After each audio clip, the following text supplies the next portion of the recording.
Hello बच्चों।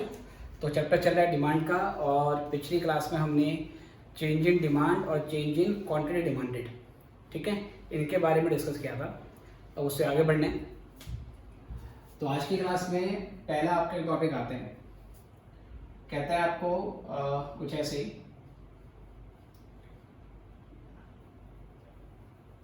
Question की आपसे रिक्वायरमेंट ऐसे है, show expansion and contraction in demand by a single diagram। एक सिंगल डायग्राम आपने बनाना है और उसी सिंगल डायग्राम में हमने एक्सपेंशन इन डिमांड और कॉन्ट्रैक्शन इन डिमांड को दिखाना है। तो सबसे पहले तो आपको expansion in demand and contraction in demand इनकी डेफिनेशन अच्छे से याद होनी चाहिए। तो आपने पिछले लेक्चर में पढ़ा है कि अगर other things being equal, price के कम होने पर डिमांड बढ़ती है तो उसे एक्सपेंशन इन डिमांड बोल देते हैं, राइट। और अदर थिंग्स बीइंग इक्वल, अगर प्राइस के बढ़ने पर डिमांड कम हो जाती है तो उसे कॉन्ट्रैक्शन इन डिमांड बोलते हैं, राइट। ये आपने पहले पढ़ा है। तो ये प्राइस और ये क्वांटिटी डिमांडेड। तो कुछ नहीं करना, सिंपल इस तरीके से पहले लाइन ड्रा कर दो, ये बन जाएगा हमारा डिमांड कर्व। फिर एक इस तरीके से आपको लाइन खींच देनी है, ये ओरिजिनल प्राइस हो गया और ये ओरिजिनल क्वांटिटी हो गई। उसके बाद इस पॉइंट का नाम पॉइंट ए रख देते हैं। फिर एक इस तरीके से मार्क कर देना है आपको, जो कि ये दिखाएगा कि यहाँ पर प्राइस कम हो गया है और क्वांटिटी आपकी इंक्रीज हो गई है, पॉइंट ए से बी पॉइंट पे आ गई। ये जो नीचे आ रहे हैं बेटा, ए से बी पॉइंट की ओर आ रहे हैं, ये एक्सपेंशन इन डिमांड को दिखाएगा, ठीक है। ये दिखाएगा एक्सपेंशन इन डिमांड, राइट। जब भी डिमांड कर्व में नीचे की ओर मूवमेंट होता है तो इसका मतलब होता है डिमांड में एक्सपेंशन होता है। फिर दूसरा क्या करना है, आपको इस तरीके से मार्क कर देना है, ठीक है। ये P2 और ये Q2, तो ये प्राइस आपका बढ़ गया है और ये प्राइस आपका बढ़ गया है, ये क्वांटिटी आपके पीछे आ गई, या इसको आप डबल लाइन से दिखा दो, और ये क्वांटिटी आपके पीछे आ गई है। तो प्राइस बढ़ गया और ये क्वांटिटी पीछे आ गई है, और ये प्राइस पहले घटा था, इसको Q1 नाम दे देंगे, P पे Q, फिर ये P1 Q1 और P2 Q2। अब हम यहाँ से ऊपर आ जाएंगे, तो जो ये ऊपर की ओर हम मूव कर रहे हैं, ये कॉन्ट्रैक्शन इन डिमांड दिखाएगा, ठीक है बेटे। तो यहाँ पर डिमांड कर्व में एक बार डाउनवर्ड मूवमेंट हो रही है और एक बार डिमांड कर्व में अपवर्ड मूवमेंट हो रही है। डिमांड कर्व में डाउनवर्ड मूवमेंट होने का मतलब है प्राइस कम होगा और डिमांड बढ़ जाएगी, जिसको हम एक्सपेंशन इन डिमांड बोलते हैं। और डिमांड कर्व में अपवर्ड मूवमेंट का मतलब होता है कि प्राइस बढ़ गया है और क्वांटिटी कम हो गई है, जिसको हम कॉन्ट्रैक्शन इन डिमांड बोलते हैं। तो this demand curve basically shows downward और upward movement along the demand curve. इसलिए इस डायग्राम का एक और नाम है, इसको हम movement along the demand curve के नाम से भी जानते हैं, या इसी को हम क्या बोलते हैं, change in quantity demanded, right. जब हम चेंज इन क्वांटिटी डिमांडेड को ग्राफिकली शो कर देते हैं तो उसको movement along the demand curve भी बताते हैं। डिमांड कर्व में मूवमेंट ऊपर या नीचे होती है, जिसका मतलब ये है कि प्राइस फ्लक्चुएट होने से आपकी क्वांटिटी जो डिमांडेड है वो आपकी फ्लक्चुएट होती है, ठीक है। इसको नोट कर लेते हैं, फिर हम आगे बढ़ेंगे।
चलिए बच्चों, एक ऐसा आपने कर लिया है।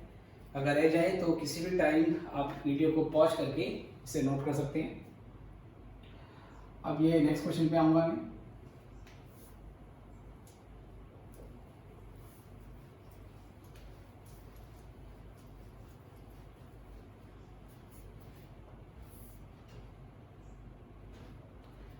अगले क्वेश्चन में कहता है आपको show increase and decrease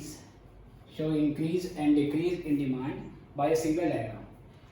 question कह रहा है एक सिंगल डायग्राम में आपको increase in demand and decrease in demand दिखाना है। तो सबसे पहले आपको increase in demand and decrease in demand का मतलब मालूम होना चाहिए, राइट। अगर सेम प्राइस पर अदर फैक्टर की वजह से डिमांड बढ़ जाती है तो उसको इंक्रीज इन डिमांड बोलते हैं, और अगर सेम प्राइस पे अदर फैक्टर की वजह से डिमांड कम हो जाती है तो उसको डिक्रीज इन डिमांड बोलते हैं, राइट। तो इसी को ध्यान में रखते हुए आपने बनाना है डिमांड का। तो कुछ इस तरीके से डायग्राम बनता है इसका।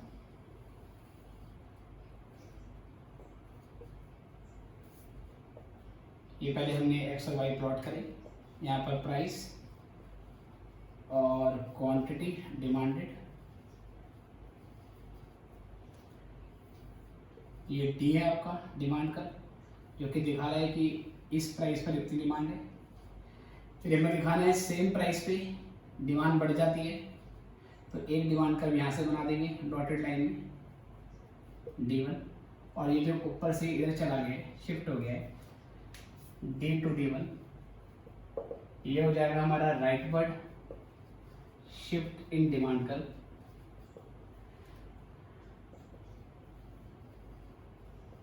जो कि क्या दिखाता है, शोइंग इंक्रीज इन डिमांड, ये इंक्रीज इन डिमांड दिखा है।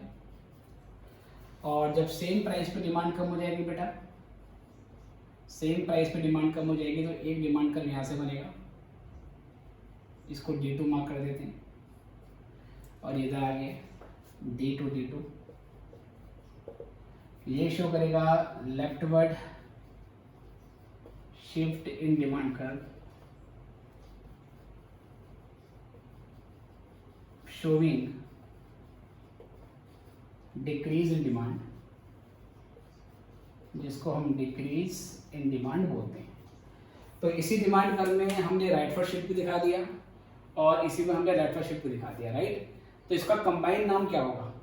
जैसे एक्सपेंशन और कॉन्ट्रैक्शन जब एक ही डायग्राम में दिखा देते हैं तो हम उसको बोल देते हैं movement along the demand curve. जब हम राइटवर्ड शिफ्ट और लेफ्टवर्ड शिफ्ट दोनों एक ही डायग्राम में दिखा दें तो बेटा इसका टेक्निकल नाम हो जाता है, इसका टेक्निकल नाम हो जाता है shift in demand curve, shift in demand curve, या इसी को बोलते हैं हम चेंज इन डिमांड। तो शिफ्ट इन डिमांड कर्व या चेंज इन डिमांड का बेसिक मतलब होता है कि आप इंक्रीज इन डिमांड और डिक्रीज इन डिमांड को एक सिंगल डायग्राम से डिनोट कर देते हो। तो ये सिंगल डायग्राम में तभी दिखाना है आपको जब क्वेश्चन बोलेगा, अदरवाइज इंक्रीज इन डिमांड का अलग डायग्राम बनाना है, डिक्रीज इन डिमांड का अलग डायग्राम बनाना है। ओके, चलिए नोट कर लो उसको।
चलिए बच्चों, आई गेस आपने ये भी कर लिया है, अदरवाइज आप वीडियो को पॉज करके इसको नोट कर सकते हैं। तो अब हम यहाँ से आगे बढ़ेंगे।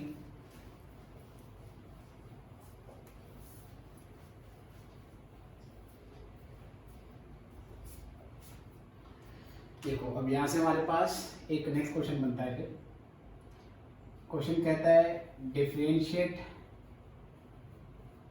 Between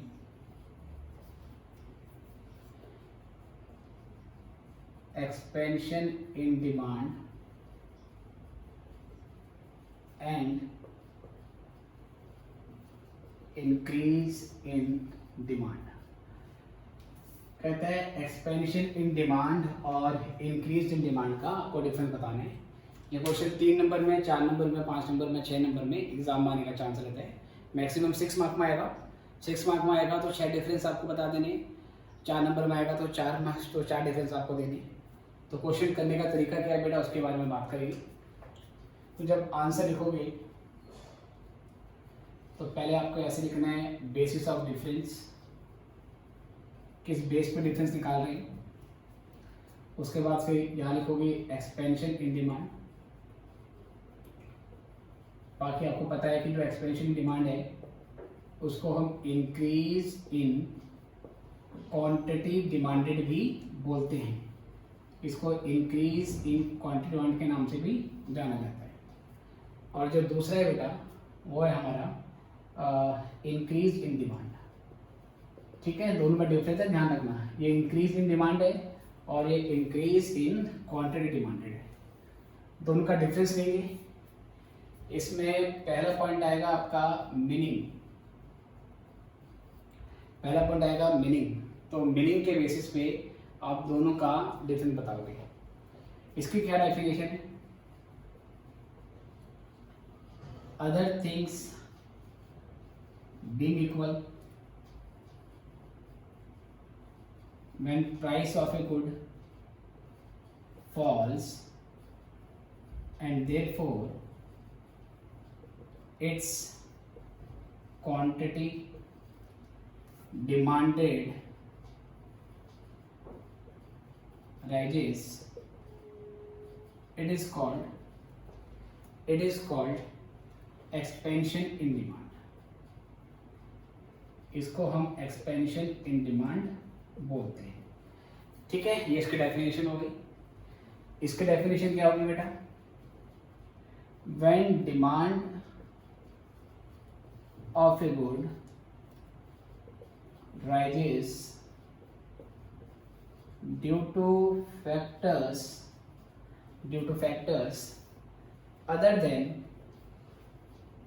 other than price of a good, when demand of a good rises due to factors other than price of the good।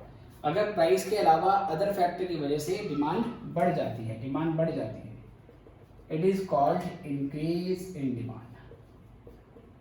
उसे इंक्रीज इन डिमांड बोलते हैं।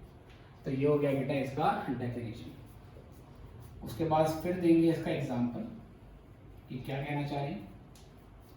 तो इसमें बताएंगे price rupees per unit, quantity demanded units, फिर यहाँ पर initial और फिर यहाँ पर आफ्टर, है ना। ये बोल सकते हैं न्यू, इनिशियल कर दो और न्यू कर दो। तो कहानी ये है कि पहले प्राइस 5 रुपये था तो डिमांड 20 थी। जब प्राइस कम होकर 4 हो गया तो डिमांड 25 हो जाती है। ठीक है, तो डिमांड बढ़ के 25 से आती है बेटी। तो 5 के 4 होने पे 20 से 25 डिमांड होना, ये एक्सपेंशन का एग्जांपल है। और यहाँ पर क्या करोगे आप, price rupees per unit, quantity demanded units, और उसके बाद फिर 5 पहले वो लिख देते हैं इनिशियल, और फिर न्यू। प्राइस 5 है बेटा और डिमांड 20 है। प्राइस अभी भी 5 ही है और डिमांड 20 हो जाती है। ओके, तो सेम प्राइस पे आपका डिमांड जो है वो बढ़ जाती है। और जब सेम प्राइस पे डिमांड बढ़ जाएगी, सॉरी ये 20 नहीं होगी ना, ये 25 हो जाएगी। देखो प्राइस के कम होने पे डिमांड का बढ़ जाना एक्सपेंशन है, और सेम प्राइस पे डिमांड का बढ़ जाना उसको इंक्रीज इन डिमांड बोलते हैं। तीसरी यहाँ से बेटा हमारी जो पॉसिबिलिटी आएगी, जो तीसरी पॉसिबिलिटी यहाँ से आएगी हमारी, वो होती है डायग्राम की। ठीक है बेटी, डायग्राम की। इसमें हम क्या करेंगे, डायग्राम दिखाएंगे।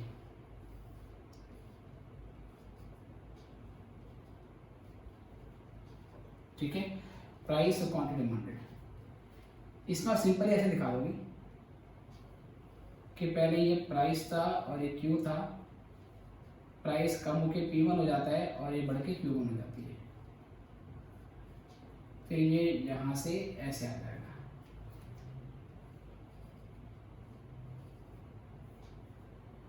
ठीक है, ए से बी बेटी, यहाँ से आप यहाँ पर आ गए।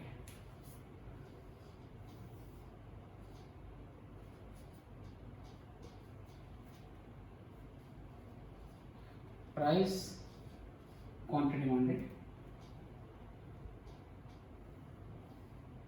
ये P और ये Q, ओके, और सेम प्राइस पे आपकी डिमांड बढ़ जाती है, तो इसका डिमांड कर्व ऐसे बनेगा, ये D और ये आएगा D। ठीक है, तो चौथे पॉइंट में दोनों का डायग्राम दिखा दिया। चलिए तीसरे पॉइंट में, तो 3 पॉइंट हो गए। मैं आपको 6 पॉइंट लिखवाऊंगा इसके, क्योंकि 6 नंबर में मैक्सिमम आने का चांस रहता है। इतना नोट करो, फिर हम आगे बढ़ेंगे।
चलिए बच्चों, आई कैसे हो गया। अदरवाइज अपनी स्पीड के बेसिस पे वीडियो को पॉज करें और उसको नोट करें। 3 पॉइंट मैंने बता दें आपको, और क्या 3 पॉइंट बन के आएंगे इसमें से, वो देख लेते हैं।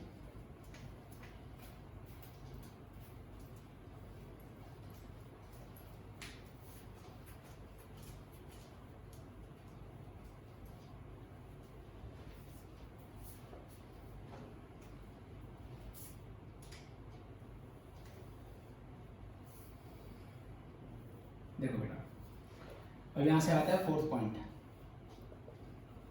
यहाँ बताओगे effect on demand curve. Demand curve पर क्या इफेक्ट आया, तो आप बोलोगे देयर इज डाउनवर्ड मूवमेंट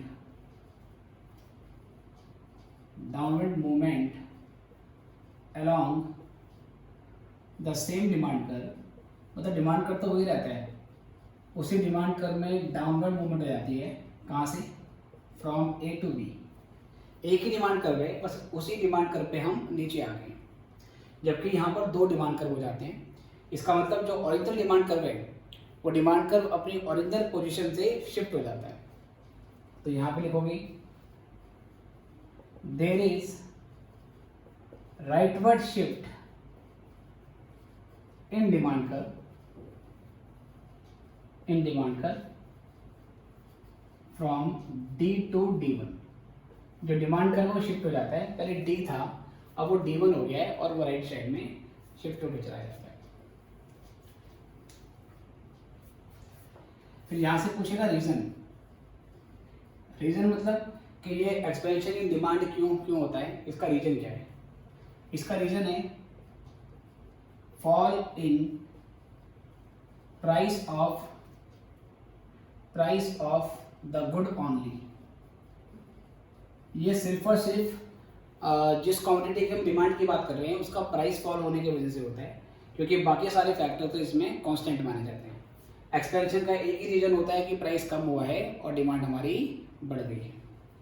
इसमें क्या लिखोगे बेटी? इसका रीजन होगा factors other than price of the good. इसमें प्राइस के अलावा अदर फैक्टर होते हैं price of the good, such as, चाहे तो ब्रैकेट में लिख दो, increase in price of its substitute good. इसका जो सब्स्टिट्यूट गुड है बेटा उसका प्राइस बढ़ गया है, इसका प्राइस तो सेम है बट सब्स्टिट्यूट महंगा हो गया है, तो सब्स्टिट्यूट महंगा होने की वजह से इसकी डिमांड बढ़ जाएगी। फॉल इन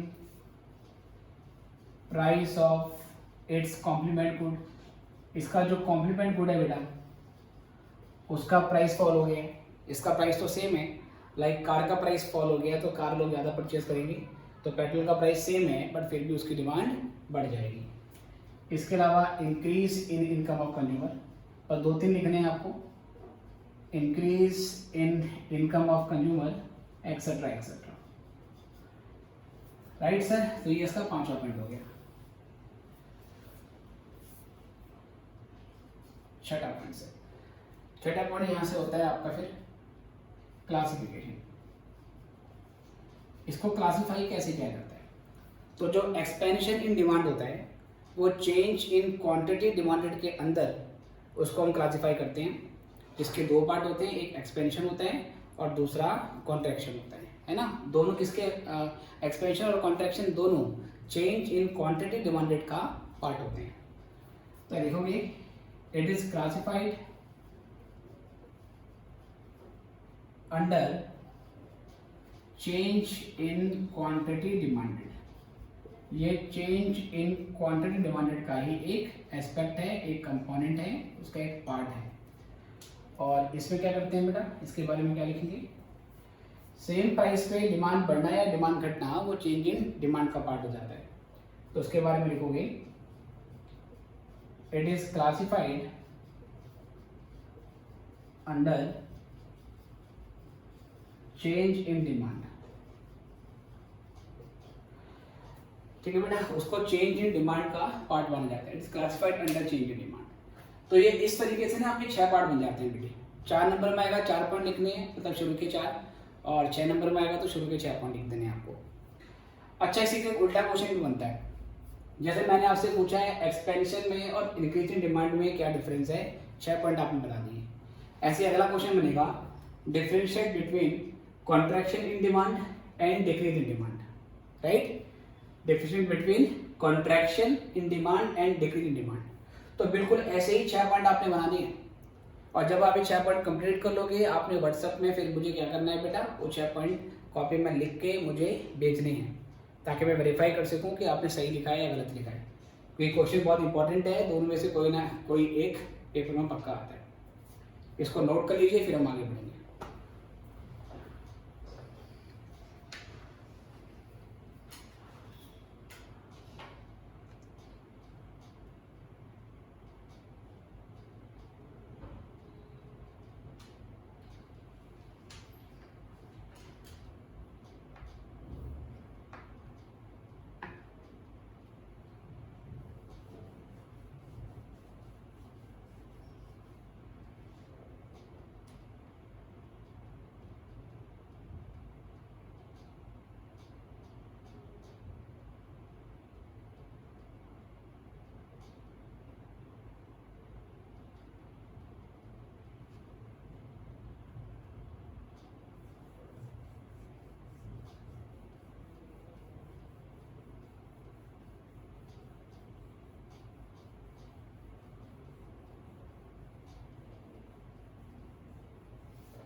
चलिए बच्चों, आई गेस ये हो गया है, तो अब यहाँ से आगे बढ़ते हैं हम नेक्स्ट टॉपिक पे। तो इसी का एक क्वेश्चन और बनेगा, वो आपको मैंने बता दिया है, खुद करना है और आंसर मुझसे वेरीफाई कराना है। अब यहाँ से हम डिमांड के एक लास्ट टॉपिक की ओर बढ़ते हैं, इसके बाद हमारा डिमांड का टॉपिक खत्म हो जाएगा और फिर अगले लेक्चर में हम इलास्टिसिटी ऑफ डिमांड के बारे में पढ़ेंगे। तो अब ये टॉपिक क्या है सर? ये टॉपिक है individual demand and market demand. ठीक है, इसका पहले जो कंसेप्ट है वो समझना है आपको, और फिर इसके बाद हम इसकी डेफिनेशन वाले पार्ट पे जाएंगे। देखो, इंडिविजुअल डिमांड का मतलब होता है, इसका मतलब क्या होता है? एक कंज्यूमर किसी एक कमोडिटी की क्या डिमांड करेगा, उसे इंडिविजुअल डिमांड बोलते हैं। एक कंज्यूमर एक कमोडिटी की क्या डिमांड करेगा, उसको क्या बोलते हैं? Individual demand. जैसे कि ये मार्कर है, लाइक मैं एक साल में ऐसे कितने मार्कर परचेज करता हूँ, एक साल में ऐसे कितने मार्कर परचेज करता हूँ, इसको इंडिविजुअल डिमांड बोला जाएगा, है ना। कंज्यूमर एक है मैं, और एक ही मेरा बेसिक मतलब प्रोडक्ट है मार्कर। एक कंज्यूमर एक प्रोडक्ट की कितनी डिमांड करेगा एक साल में, वो इंडिविजुअल डिमांड होती है। बट क्या पूरे इंडिया में केवल मैं ही अकेला ऐसा हूँ जो ये मार्कर खरीदता हूँ? नहीं सर, मेरे जैसे बहुत सारे कंज्यूमर होंगे जो सेम मार्कर परचेज करते होंगे। तो एक कमोडिटी की सारे कंज्यूमर जो डिमांड करते हैं उसको मार्केट डिमांड बोलते हैं। डिफरेंस ध्यान से समझना। एक कमोडिटी की एक कंज्यूमर क्या डिमांड करेगा, वो उसकी इंडिविजुअल डिमांड है। ये मार्कर प्रकाश कितने परचेज करेगा, मैं कितने परचेज करूंगा, ये इस मार्कर की इंडिविजुअल डिमांड है। बट क्या पूरे इंडिया में मैं ये मार्कर खरीदता हूँ? नहीं, इस मार्कर की सारे कंज्यूमर जो डिमांड करेंगे एक साल में, मैंने भी खरीदी, आपने भी खरीदी, किसी और ने भी खरीदा, किसी और ने भी खरीदा, तो एक ही प्रोडक्ट की सारी डिमांड को जोड़ देते हैं बेटा, तो उसको मार्केट डिमांड बोलते हैं। राइट, मतलब प्रोडक्ट एक ही होता है। इससे भी ऊपर एक कंसेप्ट होता है जिसको हम बोलते हैं एग्रीगेट डिमांड। वो क्या होता है? ऑल्दो वो माइक्रो का पार्ट नहीं है, फिर भी मैं आपको बता देता हूँ। जैसे हमने इस पेन की मार्केट डिमांड निकाल दी, लाइक इस पेन के सारे कंज्यूमर क्या डिमांड करते हैं, वो पेन की मार्केट डिमांड आ गई। अब पेन को भूल जाओ। अब सपोज मान लो मैंने वाटर बोतल उठाई, इस वाटर बोतल को सारे कंज्यूमर एक साल में कितना खरीदते हैं, इस वाटर बोतल की मार्केट डिमांड आ जाएगी। ऐसे कोई चेयर है, मान लीजिए, एक चेयर की सारे बायर जो डिमांड करेंगे वो चेयर की मार्केट डिमांड हो जाएगी। तो एक इकोनॉमी के अंदर बहुत सारे प्रोडक्ट होते हैं। अब हम सब प्रोडक्ट की मार्केट डिमांड को जोड़ देते हैं। पेन की मार्केट डिमांड, वाटर बोतल की मार्केट डिमांड, चेयर की मार्केट डिमांड, टेलीविजन की मार्केट डिमांड, कपड़े की मार्केट डिमांड, फूड ग्रेन्स की मार्केट डिमांड, व्हीकल की मार्केट डिमांड, जितने भी प्रोडक्ट हैं सबकी मार्केट डिमांड को जोड़ दो। और जब हम सबकी मार्केट डिमांड को जोड़ देते हैं तो वहां से क्या निकल के आती है? एग्रीगेट डिमांड निकल के आती है। पर aggregate demand is part of macro eco, और वो मैक्रो इकोनॉमिक्स आप 12th क्लास में पढ़ोगे। तो अभी केवल हमने माइक्रो में इंडिविजुअल और मार्केट डिमांड के बारे में पढ़ना है। ठीक है, देखो सर, तो ये था इसका कंसेप्ट जो आपको मैंने ऑलरेडी समझा दिया। अब मैं सीधे इसकी जो डेफिनेशन है उसके बारे में बात करता हूँ। Demand of a good by an individual consumer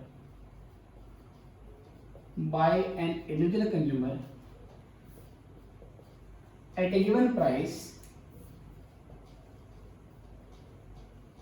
and in a given period of time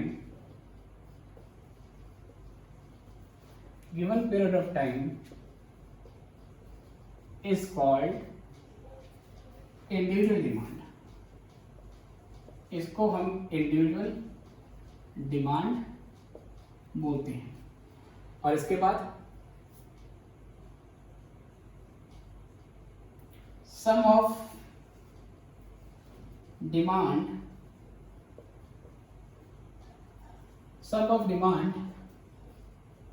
by all consumers in a market of a particular good, एक पर्टिकुलर गुड के मार्केट में जितने भी कंज्यूमर हैं उन सबकी डिमांड को जोड़ दो। at a given price and in a given period of time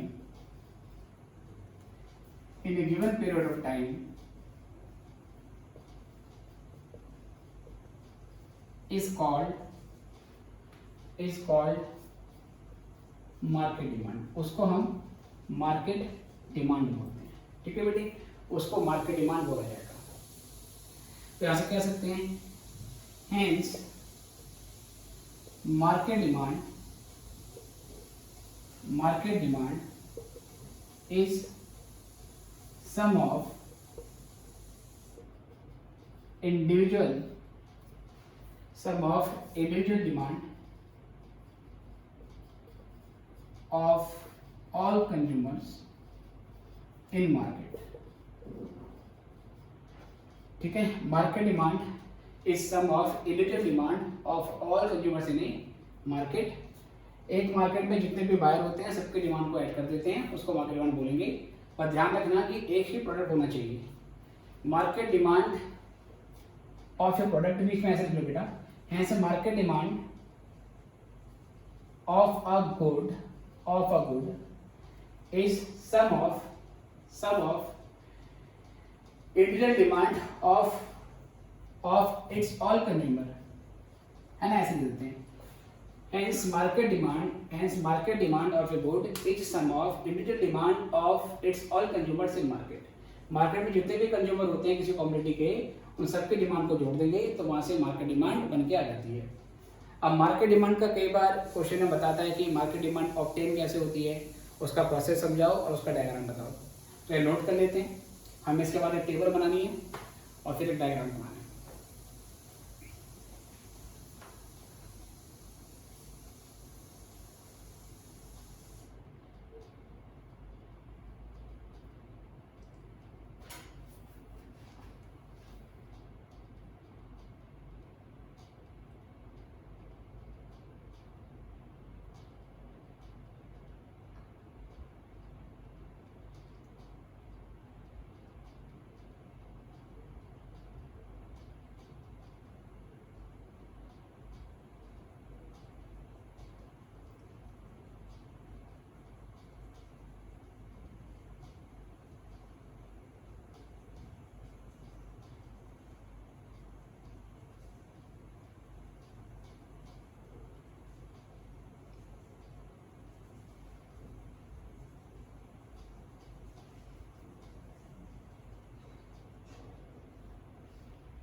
चलो बच्चों, ये कैसे कर लिया आपने, इसी में आगे बढ़ते हैं।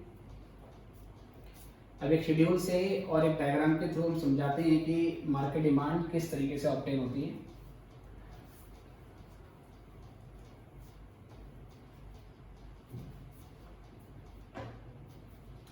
चलिए, अब यहाँ लिखेंगे इसी टॉपिक के अंदर derivation of market demand from individual demand. ठीक है बेटा, सेम टॉपिक है, उसी टॉपिक के अंदर एक दूसरी हेडिंग आ गई है। ठीक है, हेडिंग वही चल रही है आपकी, उसी के अंदर एक नेक्स्ट हेडिंग आ गई है आपकी, derivation of market demand from individual demand. Suppose there are only two consumers of commodity X, consumer A and B, whose demand schedule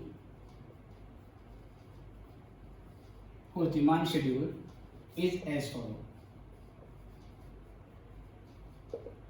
उस demand schedule is as follow. ठीक है, आपको डिमांड शेड्यूल जो है basically वो दे रखा है। Demand schedule क्या होता है बेटा, आपको पता है, डिमांड शेड्यूल एक टेबल होती है जिसमें प्राइस और डिमांड को हम मेंशन करते हैं। तो ये प्राइस पर यूनिट है, रुपीस पर यूनिट। फिर यहाँ पे quantity demanded by A, quantity demanded by B, और फिर उसके बाद मार्केट डिमांड। ये भी यूनिट्स में है, ये भी यूनिट्स में है। मार्केट डिमांड ए प्लस बी के इक्वल है। जितने भी कंज्यूमर होते हैं सबके डिमांड को जोड़ के मार्केट डिमांड मिलती है। हमने माना अभी केवल दो ही क्या नाम है बायर है, कोई गुड है कमोडिटी एक्स है, उसके दो ही बायर है बस, ए और बी। उसको जोड़ने के बाद ए प्लस बी आ जाएगा। ठीक है बेटे, दो ले लो या तीन ले लो, मैक्सिमम तीन लेने हैं, पर दो भी आपका देख के चलेगा। दोनों कंज्यूमर का जो इनकम है और वो अलग अलग है, दोनों का जो पैटर्न ऑफ चॉइस है वो अलग, वो बेसिकली क्या है, अलग अलग है। तो प्राइस है 1 2 3 4 5। दोनों कंज्यूमर लॉ ऑफ डिमांड को फेस करते हैं। लॉ ऑफ डिमांड कहता है कि अगर प्राइस बढ़ेगा तो प्राइस के बढ़ने पे डिमांड कम हो जाएगी। तो बेटा इसका तो ऐसे मिल गया है 10 8 6 4 2, प्राइस बढ़ता जाएगा, डिमांड कम हो रही है कंज्यूमर की। बी भी ऐसा ही करेगा, बट उसकी क्वांटिटी देते हैं अलग, 15 12 9 6 3। ठीक है, मान सकते हैं बी की इनकम ए की इनकम से ज़्यादा है, इसलिए वो सेम प्राइस पे ज़्यादा परचेज कर रहा है। या हो सकता है इनकम सेम हो लेकिन प्रेफरेंस या हैबिट के मामले में बी की हैबिट ए से अच्छी है। What ever be the case, बस आपको ए की क्वांटिटी और बी की क्वांटिटी अलग रखनी है, किसी की भी कम या ज़्यादा रख लो। प्राइस बढ़ता जाएगा, डिमांड घटती जाएगी। अब ये दो बायर हैं, अगर इन दोनों की डिमांड को जोड़ देंगे तो यहाँ से बन जाएगी मार्केट डिमांड। तो 10 + 15 ये हो जाएगा 25, 8 + 12 ये हो जाएगा 20, 6 + 9 15, 4 + 6 10, 2 + 3 5। इसको जोड़ने के बाद हमारी मार्केट डिमांड आ गई, राइट बेटा। फिर उसके बाद क्या करेंगे, हमें इसका डायग्राम दिखाना है। डायग्राम कैसे बनाएंगे ये बिल्कुल आपको ध्यान से देखना है। यहाँ पर प्राइसेस हैं, यहाँ पे क्वांटिटी डिमांडेड है। प्राइस है 1 2, फिर ये 3 4 और फिर ये 5। डिमांड ले लेते हैं 5 10 15 20 और 25। ठीक है बेटे, अब यहाँ से हम क्या करेंगे, डिमांड कर्व को ड्रॉ करेंगे। बिल्कुल ध्यान से देखेंगे। पहले ए के लिए देखो, ए का जब प्राइस 1 रुपये है तो ए की डिमांड 10 है, तो 1 रुपये पे 10 पे डॉट लगा दो, 1 पे 10, राइट साइड की डिमांड है ए की। 2 पे 8 है तो 2 पे 8 पे डॉट लगा दो। पर बेटा ऐसे तो बहुत सारे पॉइंट है, 1 पे 10, 2 पे 8, 3 पे 6, 4 पे 4, 5 पे 2। हमें डिमांड कर्व बनाने के लिए दो ही पॉइंट चाहिए होते हैं। तो हम अपना समय बचाने के लिए क्या करेंगे, एक तो 1 रुपये पे डिमांड देख ली 10 थी, और एक 5 रुपये पे देख लो, 5 पे कितनी है 2 है, बस ये 2 पॉइंट ले लो, बीच वाले पॉइंट को छोड़ दो। एग्जाम में भी ऐसा कर सकते हैं, कोई दिक्कत नहीं है। तो 5 रुपये के प्राइस पे 2 रुपये की डिमांड है, तो यहाँ कहीं पर आ जाएगा बेटा, है ना, इसके अंदर। इसको जोड़ देंगे, ये आ गया डिमांड कर्व ए का, इसको मैंने डी ए लिख दिया। डी ए का मतलब demand curve of A. Same चीज अब करेंगे बी के लिए। 1 रुपये के प्राइस पे डिमांड है 15 की, तो 1 रुपये के प्राइस पे 15 की डिमांड, तो यहाँ आ जाते हैं। 2 पे 12, 3 पे 9, 4 पे 6 और 5 पे 3। 5 पे 3 है तो 5 पे 3 यहाँ ले लेते हैं। ये थोड़ा इससे आगे आएगा, इधर ले लेते हैं ना, बिल्कुल 5 के ऊपर नहीं, ये हमने यहाँ पे ले लिया और इसको इस तरीके से जोड़ दिया हमने। थोड़ा लाइन टेढ़ी हो गई है, सीधा कर देते हैं इसको। आप स्केल से ज्वाइन करोगे तो बिल्कुल सीधी आएगी। इसको डी बी कर देते हैं, ये हो गया डिमांड करो बी। चलो जी, आप देखिएगा मार्केट डिमांड 1 पे 25, सॉरी हाँ जी 1 पे 25 है, तो 1 पे 25 पे आ जाएंगी। लो जी 1 पे 25 पे आ गई। और 5 रुपये डिमांड 5 है बेटा, तो ठीक 5 के ऊपर आ जाओ, ये ठीक 5 के ऊपर आ गया सर, इसको ज्वाइन कर दो। लो जी, अब ये आ गई बेटा मार्केट डिमांड, है ना, डीएम आ गई। तो हमने बता दिया यहाँ से कि अल्टीमेटली जो इंडिविजुअल डिमांड कर्व होती है, इन दोनों डिमांड कर्व को ऐड करने के बाद मार्केट डिमांड आती है ना। तो बोल सकते हैं graphically it is observed that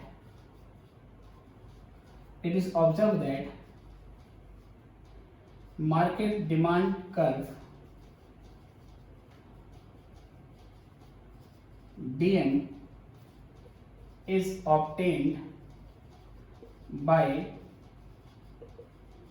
horizontal, मतलब x एक्सिस की बात कर रहा है, horizontal summation of individual demand curves। Individual demand curve जो कि DA और DB हैं ऑफ ऑल कंज्यूमर्स, जितने भी कंज्यूमर्स मार्केट में हैं, अगर हम उन सब के इंडिविजुअल डिमांड कर्व को जोड़ दें, जैसे यहाँ पे दो थे DA और DB, इन दोनों के डिमांड कर्व को हॉरिजॉन्टली ऐड करने का मतलब है केवल क्वांटिटी प्लस करनी है। क्वांटिटी कहाँ दिखाई है हमने, एक्स एक्सिस पे। हम प्राइस नहीं जोड़ रहे कि एक का प्राइस एक है, बी का प्राइस भी एक है तो मार्केट प्राइस 2 हो जाएगा, नहीं, प्राइस तो सबके लिए कॉमन है। We are adding quantity only. इससे क्या लिखते हैं यहाँ पर, horizontal summation of individual demand curve. बोल सकते हैं जो डीएम आया बेटा, ये जो डीएम आया हमारा, इसको हम बोल सकते हैं कि ये जो डीएम आया है ये डीएम है DA प्लस DB, ऐसे भी लिख सकते हो कि ये डीएम कैसे आया है, जो DA और DB को प्लस करने के बाद आया है।